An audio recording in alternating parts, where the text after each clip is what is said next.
and to begin to explore these issues more deeply, and that's what we're doing here this morning.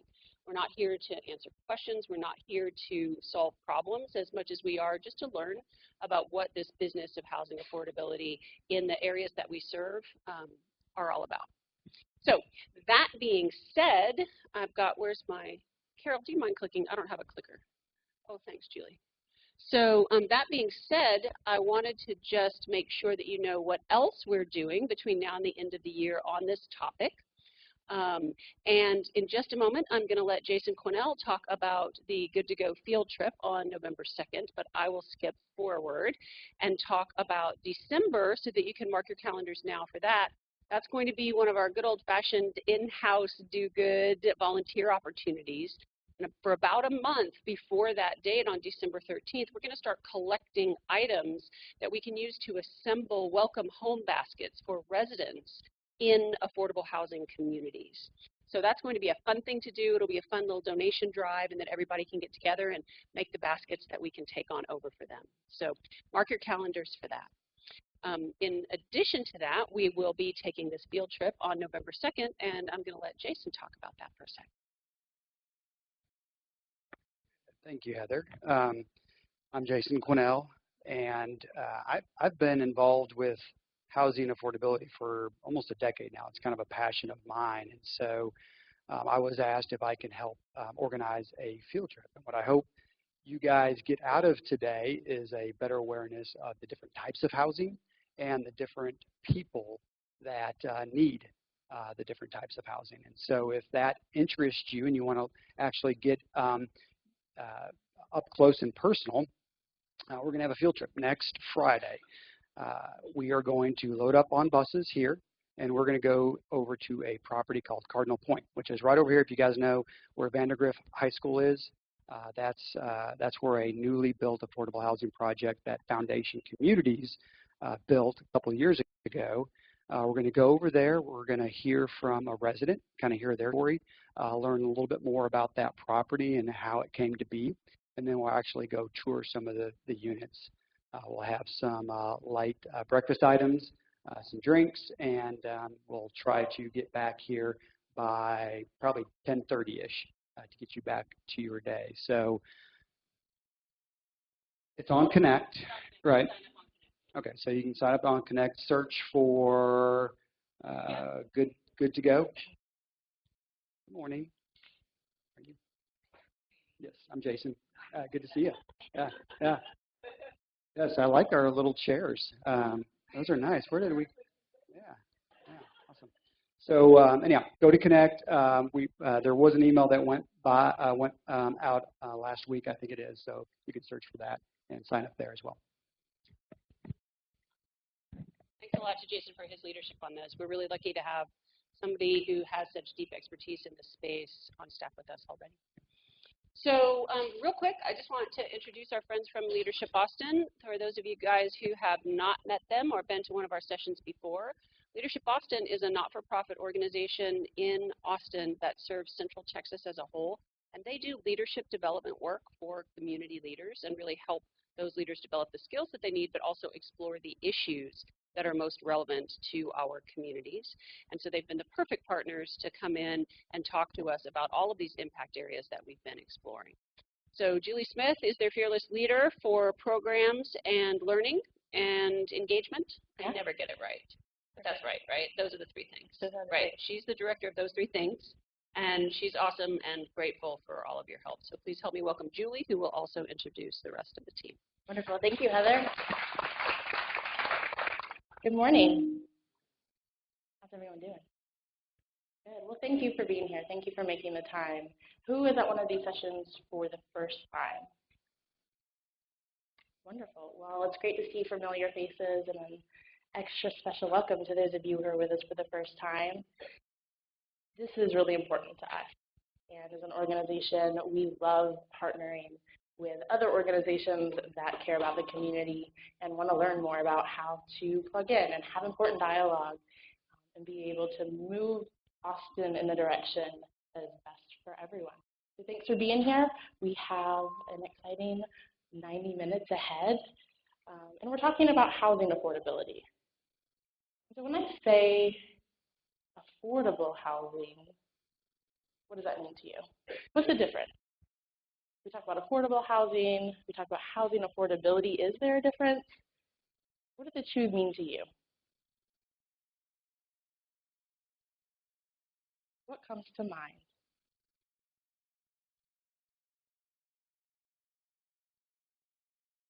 Yes, right here, thank you.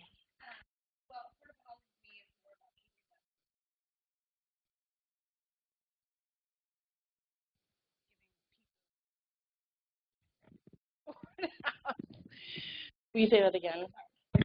So affordable housing, what I think of is more keeping the price of the house low, whereas housing affordability is more giving people access to the house as far as their finances. Okay, great, thank you. What else? Any other thoughts that you have that you're bringing into the room around affordable housing and housing affordability?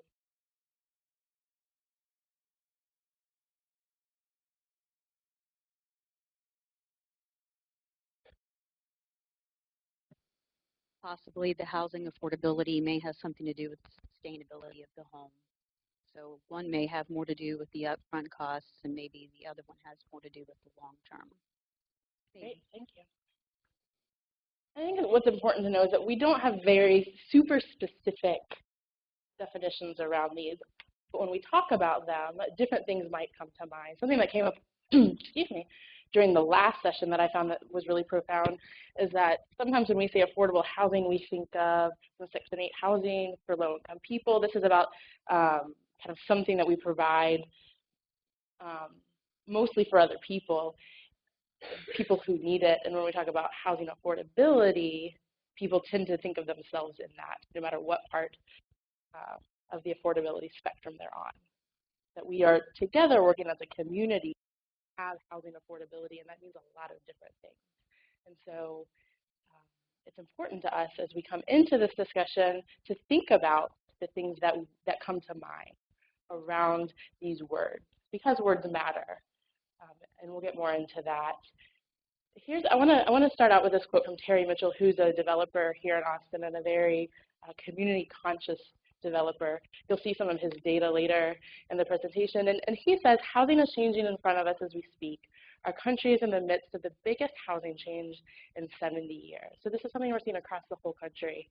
And he goes on to say, in the past 70 years, we looked at the single-family home as the predominant housing type to serve our citizenry. In the future, that form of housing can only serve the top 30% or so of our population. So to limit housing to single family, we are ignoring the needs of the bulk of our population. And so as we think about what does home mean, what does it mean to have a house versus some other form of housing is huge in this conversation.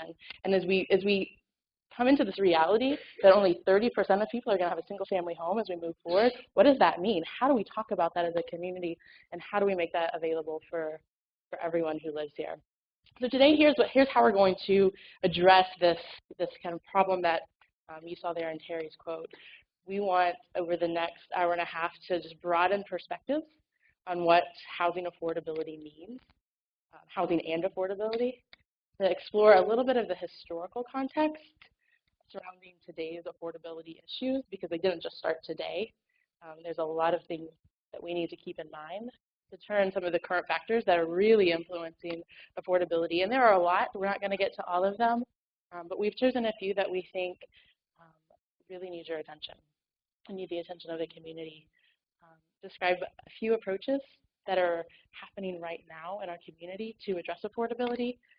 And of course, as always, to identify why is this important to UFCU, and how do you plug in as an individual, as a leader, as an employee, as a community member. Sound like a plan?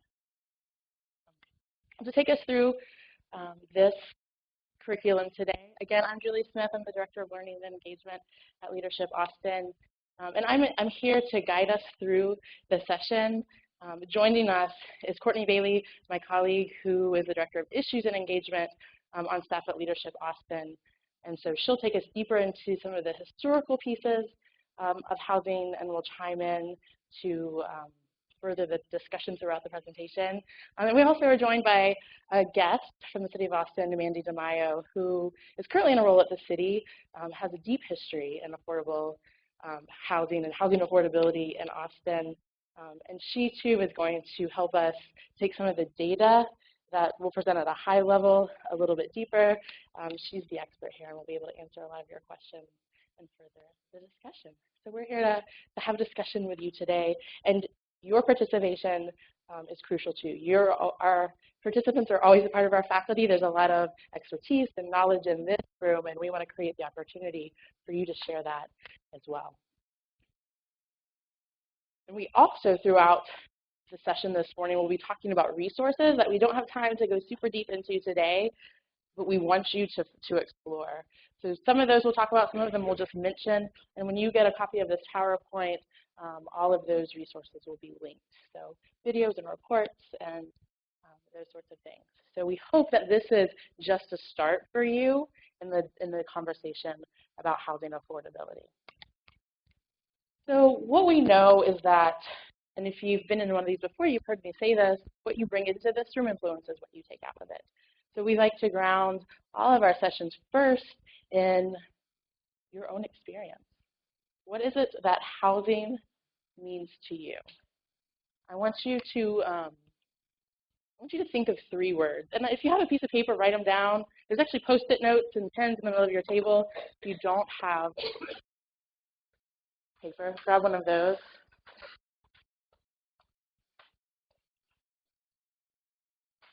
And again, I just want you to write down the first 3 words that come to your mind when you think of home.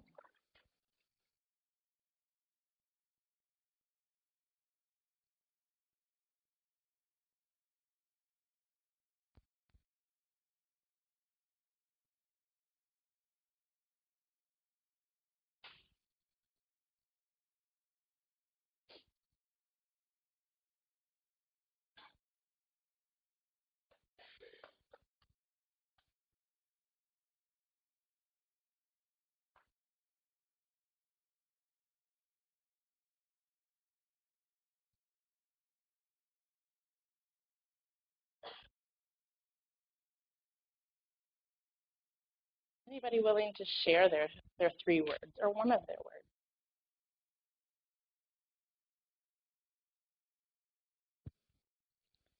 Since I have the mic, I'll go ahead and start. My 3 were family, love, security. Wonderful, thank you. Did anybody else have those words on their list? Awesome. Who had some different words on their list? I just have only one word that was different, and I had it safety. Safety, great. Did anybody else have safety? What else? I'll share. I had comfort, being comfortable, warmth, and memories. Anybody else have those words? Great. Anybody else want to share a word on their list? I have happiness and shelter. Great. Happiness and shelter? Anyone else?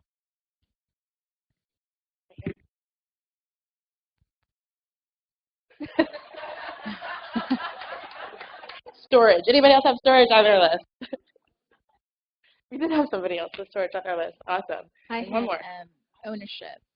Ownership. Ownership. Yeah, a home to me means that you accomplished something. Ownership. Anybody else have ownership on their list? Mine. Yeah. So whether that means financially or just you own this space. Great. I think what you can see is that no matter what our houses look like or where they are, what home means is very similar to a lot of us. And as we move into this conversation, it's important to remember that personal piece. That piece of that we're all human beings wanting a home that is safe and comfortable for storage. And that's what's important here. As we talk through the facts and the figures, let's not lose sight of what's really human about this and how we can create this experience for everyone. I came across this meme when I was putting this together, and I chuckled at first. I was like, oh, that's funny, but it had a very honest kind of like Oh, yeah, that's so true. Isn't it when you walk in, I know when you go into a friend's home and you are automatically connected to their Wi-Fi, that's a sense of what? Welcoming and belonging. Yeah. And how that feeling of belonging, I realize, is so important to me when I think of home. And how do we make sure that everyone feels like they belong here in Austin, no matter what their situation is? Because the reality is, when I asked you to think of words, they were very much kind of feelings. But I'm sure in your head you had a picture of what maybe your house right now looks like, your home right now, the home you grew up in. And that, when we look at what home is to the people in Austin, there is a huge spectrum from people living on the streets to people living in very, very expensive homes. And when we talk about housing affordability, it means we're talking about something that impacts everyone and that everyone has an impact on. And so now I want us to think a little bit about other people's stories. I want you to step into the home of someone else, somebody who might have a very different story than you. And the way that we're going to do that is there are envelopes in the middle of your table, and there are stories in them. There should be one for every person at your table. So I want everybody to take a story, and you'll read those out loud to your table.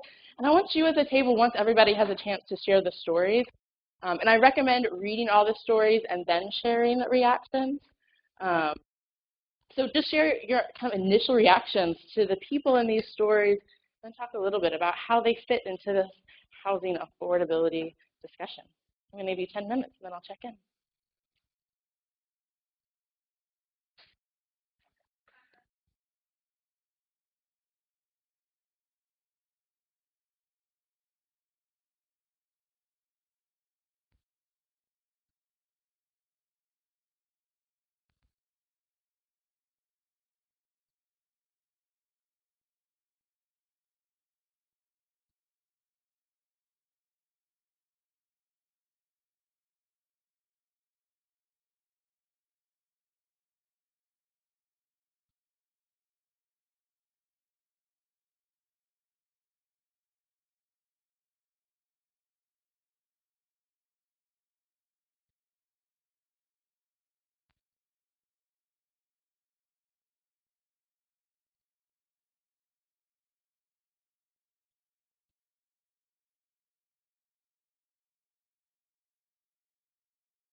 Me now? Yes.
All right.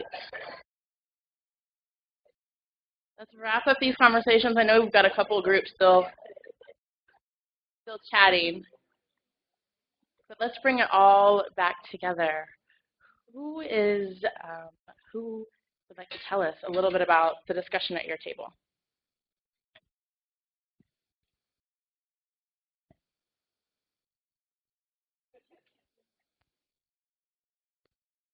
Thank you. Thank you, Janice. So we had a lot of good discussions about our stories, and I was sharing with the group, as we were talking about the stories, there was one that reminded me because it was a member that I was speaking with a few months ago, and he was at the ATM machine doing a transaction. We were just talking, and he made the comment about he and his wife deciding, having to make a decision on whether or not to have another child or to purchase a home, and they decided to purchase the home.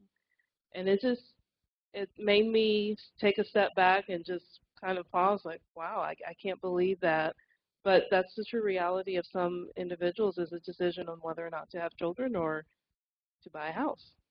And it's really, as we kind of talked about the stories and what was going on with each of the individuals. Thank you. Welcome. Fair enough. What else? Right here. I think one thing that we initially found in all the stories was the diversity in the situations. So there wasn't really, I had an individual, there was families, there was a retiree, there was just so much diversity in the situations that we were all reading. And then we started talking about how outside investors who are outside of the Central Texas area are having an influence on our affordable housing or housing affordability. Then we started talking about taxes. We had one story where someone had been in the home for 80 years and is getting priced out due to property taxes. And so we were just kind of talking about stories there as well. So, but just the different situations. There wasn't, the key theme was they're having a hard time affording their house or their rent. But other than that, as far as individuals, they were very different. Thank you. That's why this is so complex, right? Is that there's such diversity in the way that we are impacted in the lives that we're living, and there's not one solution. So thank you. Anything else you want to share? Things that surprised you as an individual, things that were really interesting that led to good discussion at your table?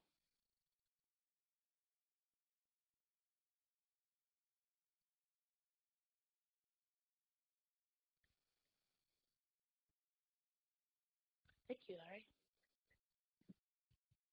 I think the other thing that we mentioned here was how all of these good talks are connected. The education and the jobs and the homes, it all comes together, and it's all one picture for these people. And everybody's struggling in different ways, but they're all struggling with all of these things to make their lives more successful. So it's across the board. Thank you. That's huge, right? We can't talk about these issues in silos, and we can't solve them in silos either. So there's housing or education or transportation. As a community, we need to be looking holistically at these issues. Thank you. Well, one of the important things here is, to this point, these are all different stories. And as we move into the history and the data and the solutions, keep these different stories in mind. How are each of these different people, and while these are made-up stories, they're very real. There are situations like this throughout the community. How are each of these different individuals impacted by what we're talking about? And how do we keep all these different situations in mind? And so with that, I want to talk a little bit about some of the stories that come with our history and the influence that has on the way that we talk about things today. And I'm going to turn it over to Courtney to lead us through that part. Can you hear me? Okay, cool. So I want to share another story through video, and we'll discuss afterwards. Can we turn down the lights too? Actually, yeah. Oh, cool. Thank you.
So why do you think?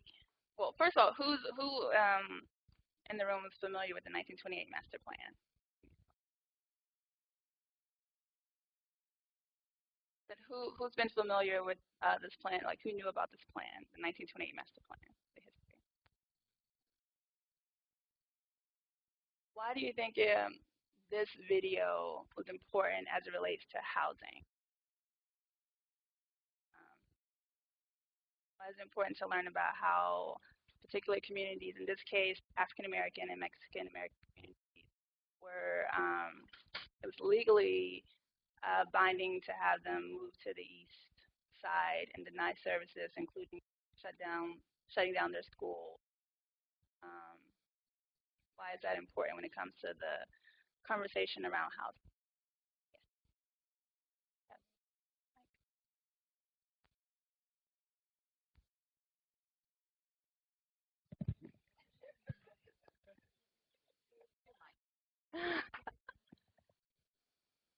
I think it's important to know the history, to know where we came from, to see where we're going and the impact of that. Because I think that's why I think it's important to talk about it. Right.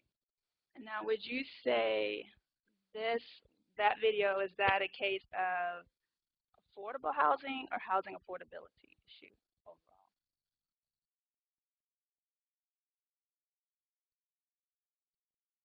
Housing affordability.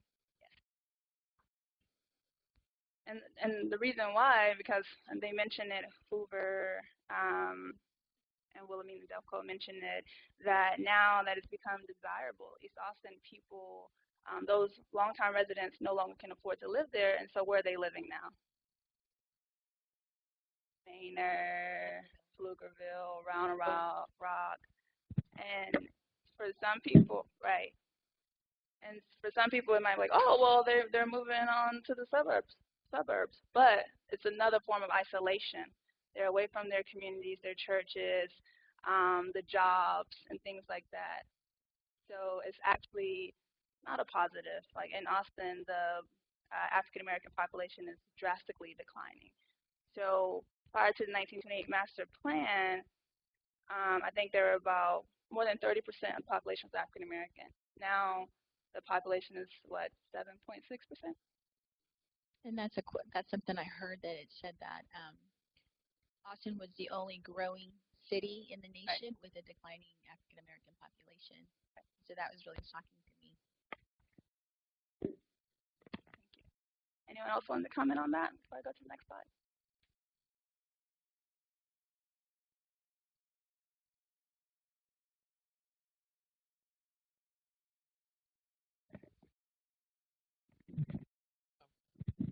Yeah, I was just thinking.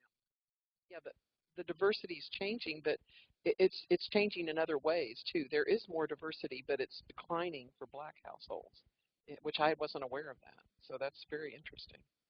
It's not the first time this has happened. No, it's not. Yeah, because if you go back a ways, it's the Clarksville neighborhood, and then they were pushed out to the east side. Yeah, so it's like it goes back even before then. Yeah. Very interesting. There's someone behind you who wants to. Thank you. It looks like history's repeating itself. Back then, the city of Austin's limits that was the outside of the city of Austin limits, pretty much. It's the border, it's not within the city itself, but it's on the outskirts. And it seems like today, like you mentioned, we're pushing everybody back out on the suburbs and outside of. So it's just a different location, different area, but it's the same trend. And then, as you mentioned, prior to the 1928 master plan, there were about 15 freedmen communities, and some of those may sound familiar. You said Clarksville, there's Barton Spring Road, Red River Street, Wheatsville, and would you think of those as communities that were historically Black or of color? And some others, Southside, Gregorytown, yeah. But it's good to be aware of these things. So now, okay, we just talked about housing affordability. Let's talk about affordable housing. So why would I show the aftermath of Hurricane Ike in Galveston, Texas, 2008? What came out of that?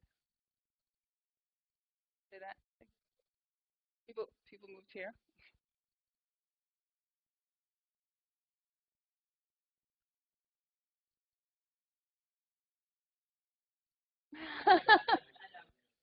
So you have a community that's completely uprooted and sent to different places like Dallas, you had Houston, you had people that ended up here in Austin, San Antonio, up in Oklahoma. And they end up out of that area for so long that they have to find a new job, they start living their life. And then when they finally get a chance to get paid out, they don't go back to the community that they once left. Right. Because there's nothing there to go back to. And they're already established where they're at, so it can create that void in that area. And also, I would add, having just worked in the Hurricane Harvey efforts about a year ago, that low-income people are disproportionately impacted by these kind of natural disasters, and we're going to see more and more of those natural disasters with climate change. So it is that uprooting. It's interesting that you have this. Thank you. Pinging off your point, I just read an article recently on the Hurricane Harvey of how the wealthy communities were given more money to repair and rebuild versus the low income and poor neighborhoods. They were given less money. I think it turned out to be, for the wealthy neighborhoods, $60,000 a person versus $48 a person to rebuild. So that makes a huge difference as well. Right. Yeah, and the FEMA money. It was interesting working at the shelter, the mega shelter for Hurricane Harvey here. What we found, the folks who were coming to Austin were what we called the precariously housed. So it wasn't typically folks who, owned their homes or who had insurance. It was a lot of people who maybe didn't have leases. They may have been doubled or tripled up, and FEMA actually doesn't. You have to have proof that you actually rented an apartment. And a lot of these folks, while they lived in an apartment, they didn't have a lease. They didn't have any of their paperwork, and I think a lot of that would go to explain the discrepancy between somebody who's a homeowner who has insurance, versus somebody who was tripled up with somebody and just paying them cash for rent and had no recourse after the disaster. So here's some news articles as well as a legal case. It became a big legal fight about public housing. So the federal government agreed to, can you hear me? Agreed to rebuild 569 public housing units that were destroyed in 2008. Fast forward to 2018, how many do you think they rebuilt? They rebuilt some. 101. 101. So most of those families have not returned. They do not feel, some of them feel like it's not the Galveston that they knew. The Federal Reserve Bank of Dallas made a report. They had like this community development and municipal policies report that they put out, and in it they state that the government's inability to make good on its promise is actually causing a decline in economic diversity. It's changing the demographic because, like as stated, most of the people who haven't returned are low income, and it's going to create challenges in the future for the workforce, right? So we don't think about that, like housing, how it's connected to all those. Anyone want to add to that before? Here's a quote that I wanted to wrap it up with Housing Matters. Every town and city relies on a diverse blend of people whose incomes, assets, and circumstances call for a range of housing types, affordability levels, and related services.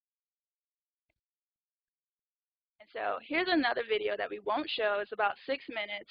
It was done by NPR called Housing, Segregation, and Everything. And this goes a little bit deeper on more of a national level, and it shows how financial institutions were involved.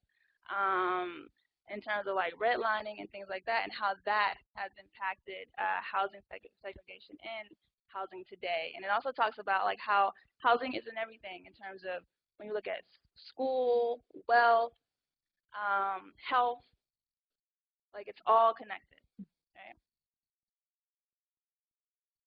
So Julie is going to talk about today's reality. Thank you, Courtney.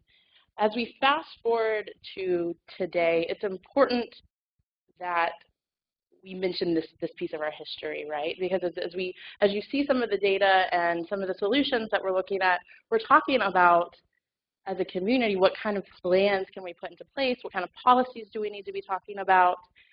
And that will dictate where can we build, where can we live.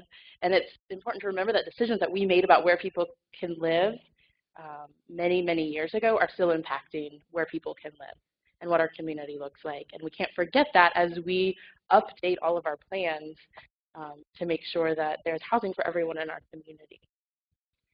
So the next part of this presentation is a compilation of quite a few different presentations and data sets.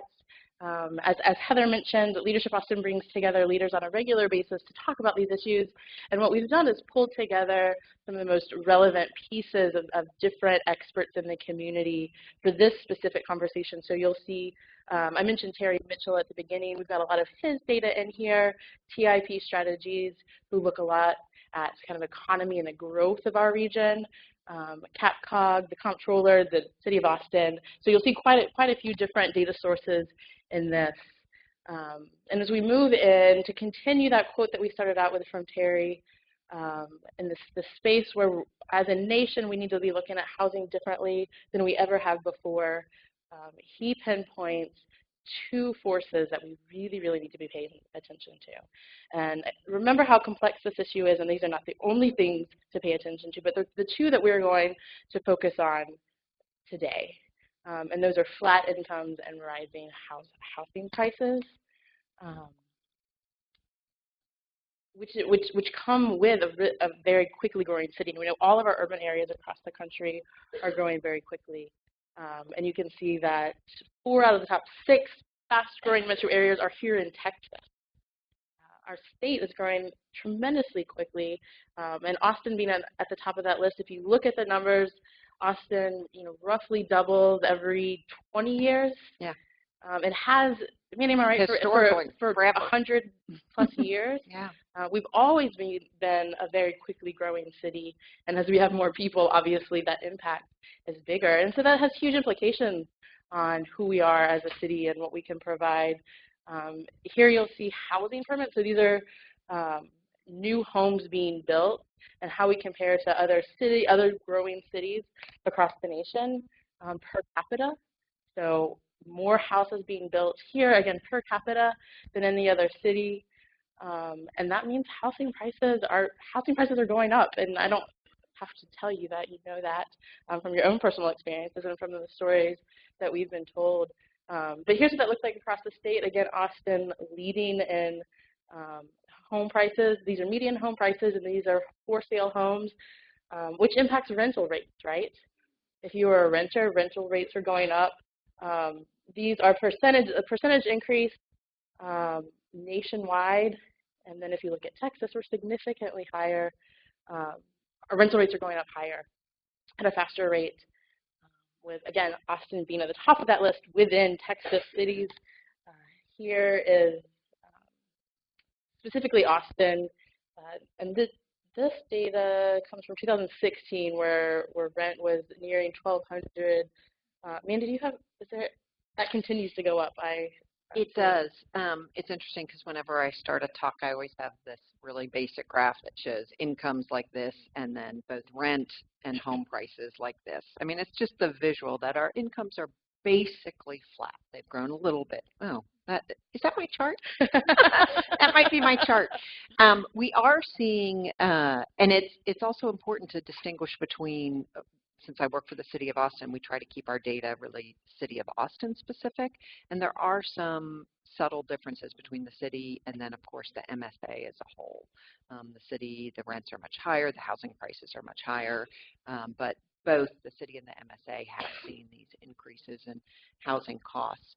We have seen in the last 18 months or so kind of a stabilization of rent, and part of that is just all of the new units coming online. If you're from Austin or drive around Austin, you see a whole lot of new apartment complexes, and we have seen a whole slew come online in recent, like about the last 18 months or so, which is kind of stabilizing the rent prices a bit.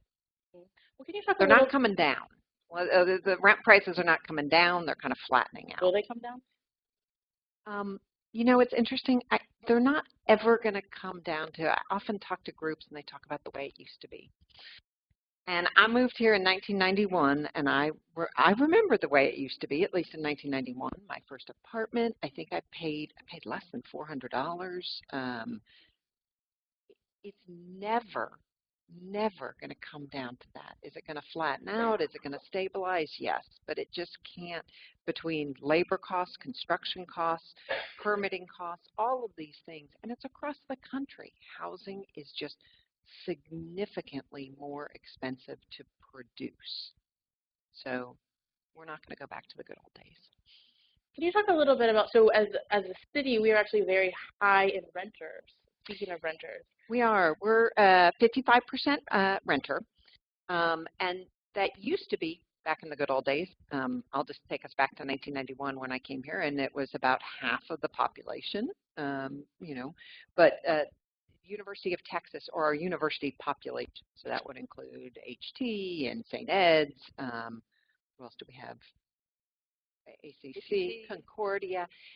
Our university population made up a much larger chunk of the because the population was so much smaller, the overall population. And so we used to say, well, we're a big renter city because we have a lot of students, you know, and they make up a big proportion of our population.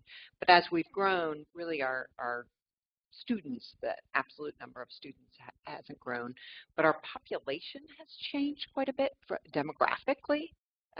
We've got a lot of younger and a lot of older, both of whom are more likely to rent than to own. Certainly with our housing costs, ownership is out of reach for a lot of folks, and so it kind of makes sense that we are a majority renter city.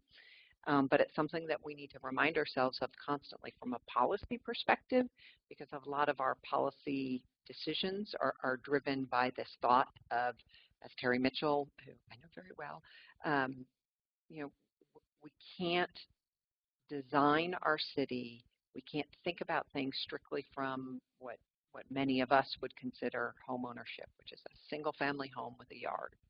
And a lot of our policy decisions are driven by that preconceived notion that people all want to own a home, and they all want and can own a home that is a single family home with a yard.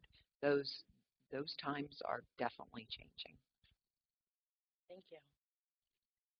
Another factor to just keep in mind are mortgage rates, and this is something that you all see as an institution and are very aware of, but we'll see those continue to increase, and that has a huge impact on both ownership and rental, right, Mandy? Mm-hmm. Mm-hmm. Yeah, and we actually at the City of Austin, we have a down payment assistance program.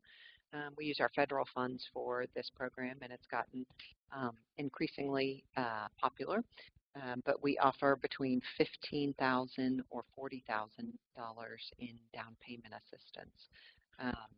But one of the challenges is with rising interest rates, what folks can afford. We have to income qualify people. They have to be at or below 80% of the median family income, which already limits your pool of folks who are homeownership ready. But then you also have to be able to find a home that you can afford, which again limits the pool because there's very few within the city of Austin affordable homes that meet kind of the income qualifications. And then with rising interest rates, it's making homeownership for low and moderate income folks even that much more challenging, even with a $40,000 down payment assistance.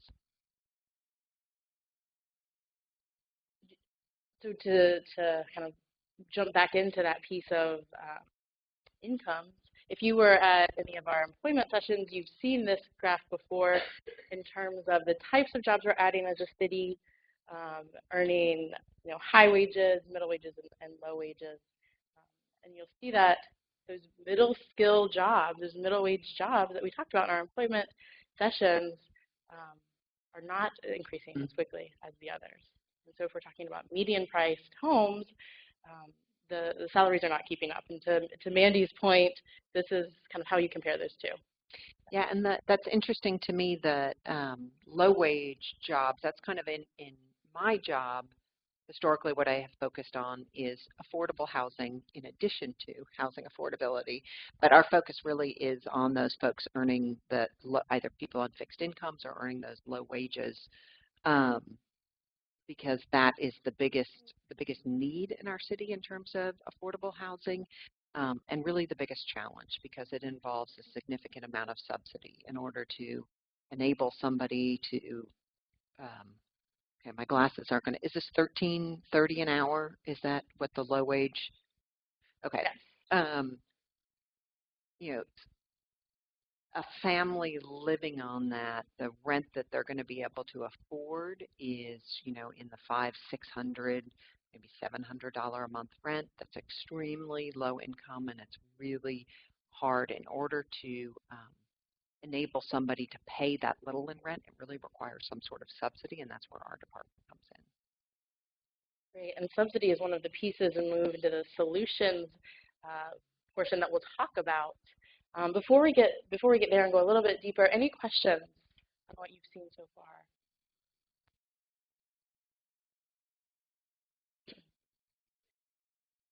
Risk of repeating ourselves, would you mind going back to that slide about the income levels? No. The other one, yeah.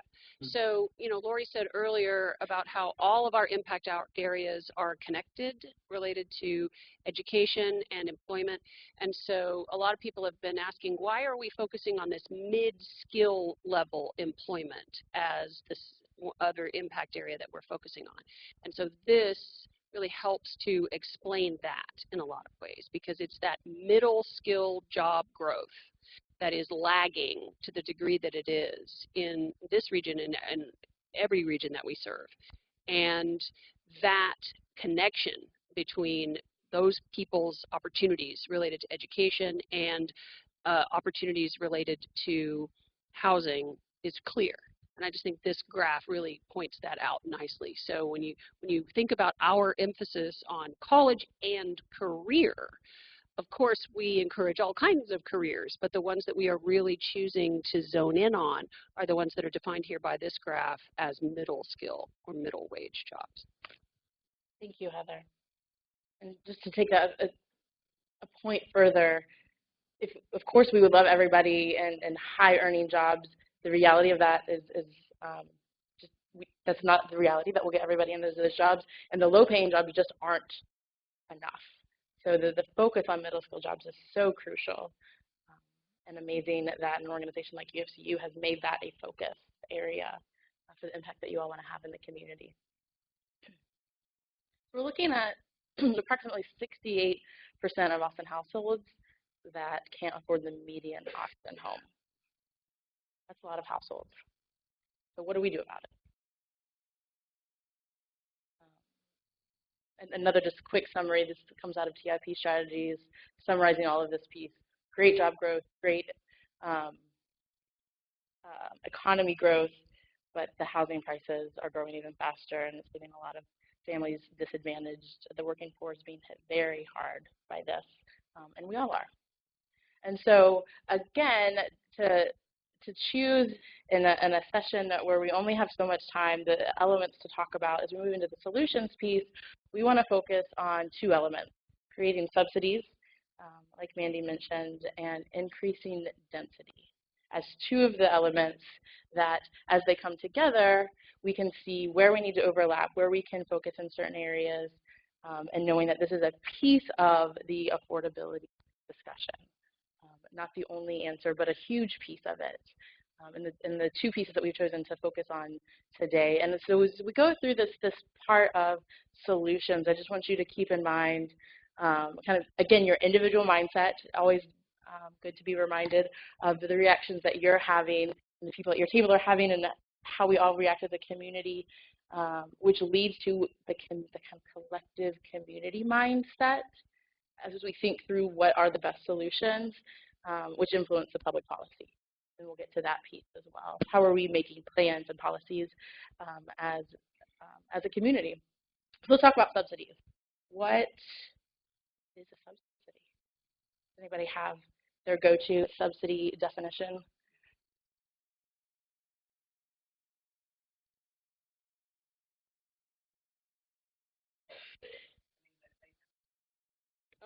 Something in the bond election right now.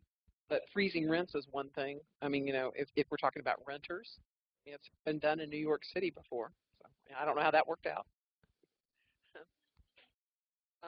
But the other thing is like, making more affordable housing build outs, which I think is where that bond election is going. I'm sorry, I haven't read it. We'll get to that in a little bit, yeah. Yeah. So, I mean, there's all kinds of things you can do like that to make housing more affordable for people that can't get into the entry-level housing to purchase a home. So making it affordable for people who could not afford the market rate. Mandy, do you have I know subsidies are complicated. Do you have the simple way to when you want me to jump in, so I'll jump in now. We have is it out? It's outside. Okay, two things for you all to take on your way. One is the City of Austin Strategic Housing Blueprint. It's a summary of our plan. It was adopted by City Council in 2017.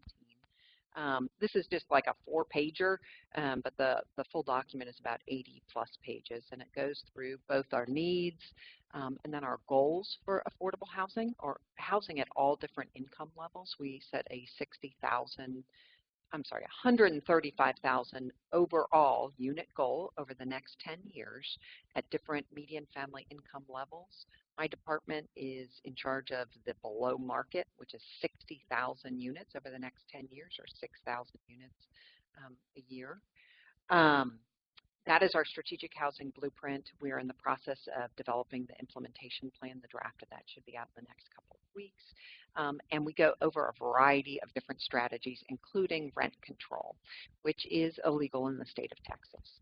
We have a lot of different strategies in the back of the strategic housing blueprint. It goes through kind of, these are, all of the tools that we could do to make housing more affordable for people in the city of Austin. Some of them are long-range strategies, and I would say rent control, enabling selective rent control throughout the city of Austin will take a legislative change at the state legislature. So we know that some of the tools are off the table in the state of Texas. So we try to focus on the tools that we actually know work and that we have the ability to deploy in the city of Austin. So we're talking about subsidy. Subsidy is typically just, in a simple sense, it's like cash. And yes, we do have on the bond, I also have a 1-pager on Prop A, which is the affordable housing bond. It's $250 million. And as a City of Austin employee, I cannot advocate one way or another, but I can educate, so I'm happy to talk. We'll talk about that just a little bit. Okay, yeah. So I'll go over that in a little bit. But our department, what we do is we administer both federal and local dollars. So we've had bond dollars in the past. We also have a housing trust fund. We also get about $14 million a year from the federal government for housing and community development programs. We have found that the best way for us to get the most affordable units is to leverage that by working with our nonprofit and for-profit partners. Terry Mitchell is one of them, to create affordable housing.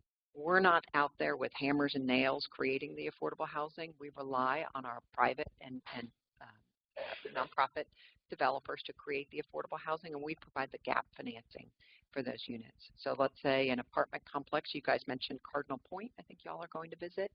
I forget the exact, I think it's 120 units. Foundation Communities is the nonprofit developer. They secured the financing through a very competitive process at the state through the Low-Income Housing Tax Credit Program, which is our biggest producer of affordable housing in the country. We've produced more than 3 million units of affordable housing since it was created in 1986 across the country. And in the state of Texas, we produce about 10,000 units a year. So the low-income housing tax credit program, Foundation Communities got awarded, let's say they got about $15 million in low-income housing tax credits. The apartment complex cost $25 million to build. We know that it's going to be reserved, set aside for low-income people. It's secured with a LURA, land use restriction agreement, that ensures that Foundation Communities rents for a minimum of 40 years to people at certain income levels. Typically it's 30, 40, 50, and 60% of median family income. So they get tax credits for $15 million. There's a $10 million gap. We may put in, and I think we did in Cardinal Point, about $4 million. Foundation Communities has private fundraising, and they may have a small mortgage because these properties are really skinny deals. I mean, there is not much room for error, and so they can't support much debt because they're charging significantly below market rents. So they'll have a really small mortgage, and then they fill it in with a bunch of soft money, and that's where we come in. So that is how, that to me is one form of subsidy. It's cash in a sense. It's a loan. It's a deferred forgivable loan that we provide to our nonprofit and for-profit partners. We also, I see you have the Housing Authority. I've included this as one example.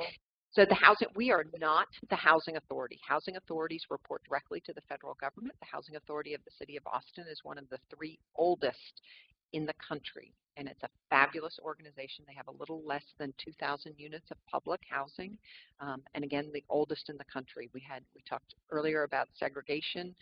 We created in 1939. We opened 3 apartment complexes. The Housing Authority of the City of Austin, 3 apartment complexes.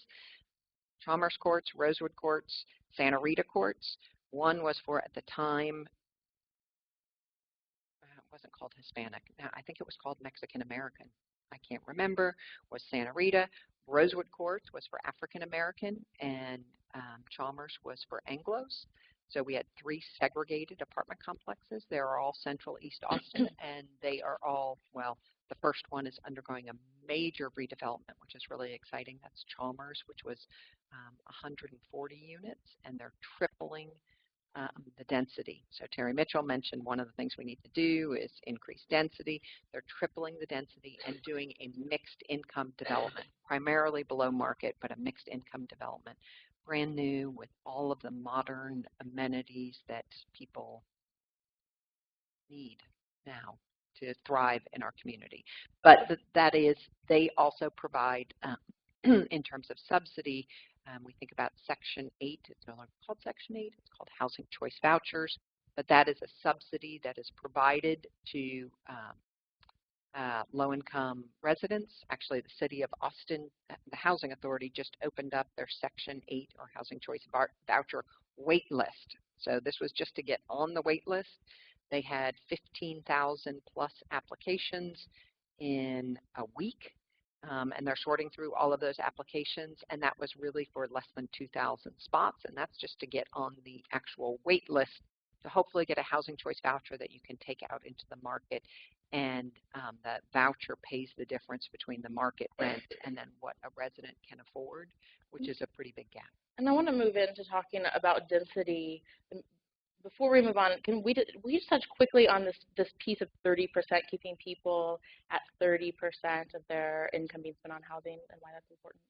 Yeah, so back in the late 60s, I think it was a congressional representative who came up, it's somewhat of an arbitrary number, but it really stuck, is this idea that folks should pay no more than 30% of their income toward housing costs.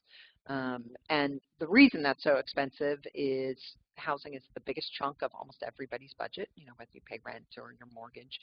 But you need to pay more than rent or mortgage. You also need money for food and for clothes and for transportation and for childcare and, you know, let alone like having a little bit of fun or, you know, going to a movie or something like that. And so the more you pay for your housing costs, obviously the less you can pay for really important things like health care or education or clothing. So the goal is to keep folks at or below that 30%. And this U.S. Census, actually, that's one of the questions on the census. We call folks who are paying more than 30% of their income cost burdened. And then we also measure folks who are paying more than 50% of their income, extremely cost burden. And I tend to not worry as much about the people paying more than 30%.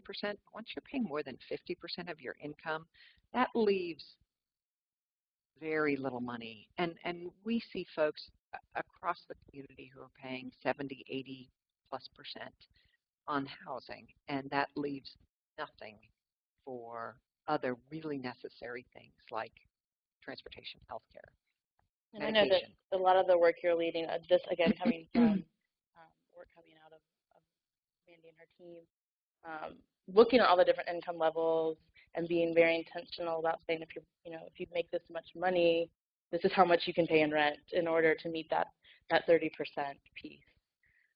So let's move into this piece of density and how does density help us with affordability?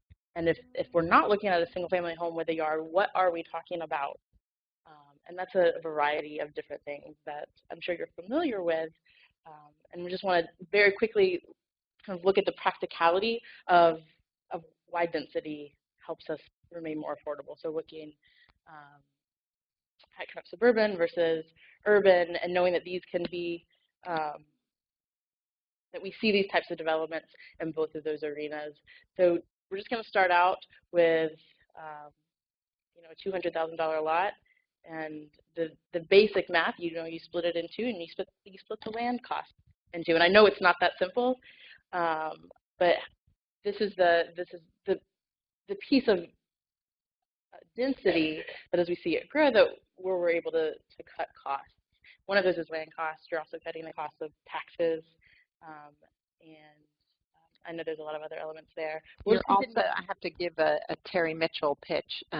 We talk about the West Campus, the University of Texas, and we essentially upzoned that whole area 10, 15 years ago. It used to be kind of low rise, and now it's high rise. And we incorporated affordability. I can talk about that in a little bit. Incorporated requirements for affordable housing, on-site affordable housing, as a result of kind of increasing the density. But Terry Mitchell always says that UNO, which is the University Neighborhood Overlay and West Campus, is really what it did was it was a transportation improvement. And the fact is we used to have for UT, we had 50,000 students spread all over the city, and now you've got a chunk of those students concentrated right next to campus, and they can walk to campus. They can get rid of their cars, and it also is an opportunity for Cap Metro, because there's that concentration of people, to provide more service and more regular service. So, we see those issues. They intersect. Intersect so much. Housing and transportation are intimately related. Absolutely. And so just to quickly take you, from a duplex to a triplex to a fourplex, the more units you put on a piece of land, obviously, the more affordable you can keep those units. So how do we kind of change our perceptions around needing space? Where are we willing to make trade-offs as individuals and as a community so that each unit can be more affordable? And what are the things that you gain from density, like transportation, like community? Are you willing to give up a backyard for a neighborhood park? What benefits does that add to us as a community as we think about more dense living? And again, this being one piece of the solution in terms of creating more affordable units. And knowing that we're not all going to live in a house with a yard, and that's okay. I've made that sacrifice. I don't even consider sacrifice. I love living close into town and having opportunities. And it's a matter of finding what is it. So I'm not, and we by no means are saying you need to live in a different type of home, but knowing that those are a huge piece of how Austin will remain affordable, and where we can build them is a barrier, is an obstruction right now. So how do we rethink what home is, better understand trade-offs, and start to prioritize values? And knowing that, again, when we think about policy, some of these come down to policy decisions. And we have a little less than 10 minutes. So we just want to give you some things that you can look more into, some resources, some things going on. Who's familiar with Code Next? Got a few hands in the room. It's super wonky and honestly stalled, but the concept is this is our land development code. So there's every city has a land development code, and Courtney and Mandy cut me off if I'm saying anything wrong, but our land development code determines where we can build houses and what kind of homes we can build in different parts of the city. And it needs to be updated so that we can build some more of these sensor units. And our land development code in the city of Austin was last updated in the 1980s. And as we mentioned, you know, we've doubled in size every 20 years, so we've more than doubled in size. We are clearly a different city now than we were in the 1980s. And the goal of Code Next was really to create a land development code that was reflective of our comprehensive plan, which is called Imagine Austin.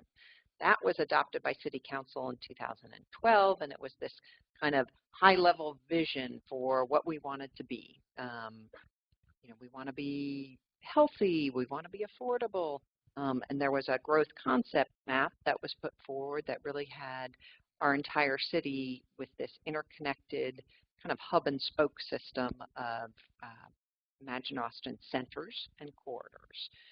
And the corridors would connect all of the centers, and we would all live happily ever after until we moved into Code Next, trying to create that actual land development code that was reflective of Imagine Austin. It became a very complicated and contentious issue, and it has since been shelved. I will say our department was particularly interested in the rewrite of the land development code because you had mentioned, Julie, about density and the intersection with affordability. We currently have in the city of Austin a whole alphabet soup of density bonus programs spread throughout. They're complicated. Each one is unique. And UNO, I mentioned, the University Neighborhood Overlay is one. VMU is another, which is vertical mixed use. If you're from Austin or been around Austin, if you go up and down Lamar or Congress, you see all of these new apartment complexes with retail on the bottom and residential on top. That was a voluntary program because we cannot require on-site affordability. Again, this is a prohibition from the state legislature. And so we can create these voluntary incentive programs for developers, and we can say, okay, these are your base entitlements. This is your zoning, and this is what you can build. We'll let you build here, only if you provide a certain amount of community benefits. And one of those community benefits is on-site affordability. So for vertical mixed use, those apartment complexes you see up and down our core transit corridors, 10% of those units are affordable at or below. Most of them are 60% median family income. Some of them are 80% median family income for a minimum of 40 years. So we didn't provide any sort of subsidy. We as a city did not pay any money. I don't have any loans in those deals, nothing. But because they were getting increased entitlements, they said, yeah, it's worth it for me. I'm going to go ahead and provide those below market units. And as we talk about projects like this, which are such a good examples, this concept of NIMBY versus YIMBY, not in my backyard versus yes in my backyard, is something that we just want to challenge you all on as we wrap up the session and talk about the different ways to plug in and the way that you continue this conversation, the way that you have a voice while Code Next is shelved. The land development code is important, and the voice that you have, you can have a voice around it. And when you think about where do we add units that are maybe more dense, where do they go? And if it's not in your neighborhood, then where is it? And those are really interesting conversations going on through the city and all different parts of town in terms of how do we hold on to some of the things that we love about different neighborhoods and add in elements that are going to help our city grow. Another thing quickly that we want to make sure that you know about is to educate yourself on the bond initiative that's on the current ballot. There are two parts of that that speak to, you can read, Heather has written a blog about this, so find that at UFCU Connect. There's a $925 million bond. If nothing else, you've seen it probably in the headlines. 250 million going toward affordable housing. So pay attention to Prop A in terms of housing. Also Prop J, when we talk about how our city is going to update the land development code, there's a huge piece of that there. Any quick comments you want to make about this? Sure. Prop A, and I have one pagers just on Prop A out there, just so you all know what Prop A consists of. It's $250 million. This will be our third affordable, should voters approve it, our third affordable housing bond. 2006 was $55 million. 2013 was $65 million. This is a big leap, and it represents really the council's, our city council said we want to make a big investment in affordable housing, and this is what we want to do. The $250 million would be divided between creation of rental housing, just like Cardinal Point, which you all mentioned. That's a perfect example. That's our rental housing development assistance program, and that's a program we already have. It would just fund that, a significant increase in funding. We also have a homeownership development program, which provides, again, a subsidy, a loan to nonprofit and for-profit developers who are creating affordable home ownership opportunities, typically smaller subdivisions. That's a program we have. Our Go Repair program, which is a partnership with 7 nonprofit organizations that provide critical life safety home repairs to low-income homeowners. Those are typically people who have been in their homes forever and often have generational ties to the neighborhood and need assistance in helping to stay in their own homes. So our 7 nonprofits, we provide up to $15,000 per home for them to go out and make the home repairs. And then the last piece of the bond is funding for land acquisition. So our department can purchase the biggest hurdle for any nonprofit or for-profit for developing affordable housing is getting the land in order to do it. And so the city of Austin is going to be acquiring land for future affordability. Pay attention to what's on the bond. A lot of the data that you've seen today and the things that Mandy's talked about come out of the Austin Strategic Housing Blueprint. I believe you also have a handout out there about this, a great summary packet that she's brought. And then if you, again, when you get this PowerPoint, this is linked to the full report, great, which just has so much great data. And we always want to bring to you some of the solutions that our community is coming together to look at. And these are the types of things you'll see in there. Again, how do we look at different times, the different levels of affordability at different incomes, how many units we need at those levels, and this piece of how do we preserve what we have and create more opportunities all at the same time. Not easy answers, and recognizing all the barriers, and a lot of those have come up today to different people are addressed within the report. If you're interested about learning more about gentrification, a study just came out of UT. Nicole, who was with us last time, putting us in the direction of this one. So another great resource if gentrification is something that has stuck with you about the presentation today, and beliefs that you want to plug in. And yeah, we're incorporating, so we, neighborhood housing, my department, we managed, that's not the right word, we staffed anti-displacement and gentrification task force that was put together about a year ago. They're getting ready to wrap up all of their work and provide their final recommendations. At the same time, we funded a group of University of Texas professors to do the Uprooted study. Both of those initiatives are coming out with great recommendations that we're working to incorporate into our work.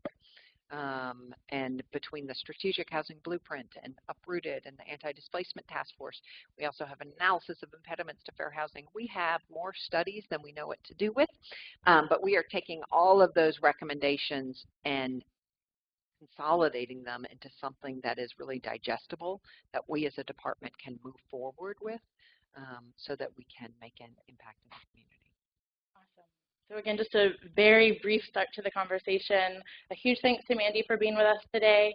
And we just leave you with this question: how will you think differently about housing? With that, I'll hand it back over to Heather. Thanks. Yeah, please help me thank our friends from Leadership Boston, and thank you so much to Mandy and to the city. Really grateful for the time that you guys have invested in today. Thank you very much. And thanks to all of you for actually being here and doing this. Lots of information. Come with us on November 2nd. Come and see some of this for yourself at Cardinal Point. Really looking forward to seeing you guys there. Thanks again for being here today.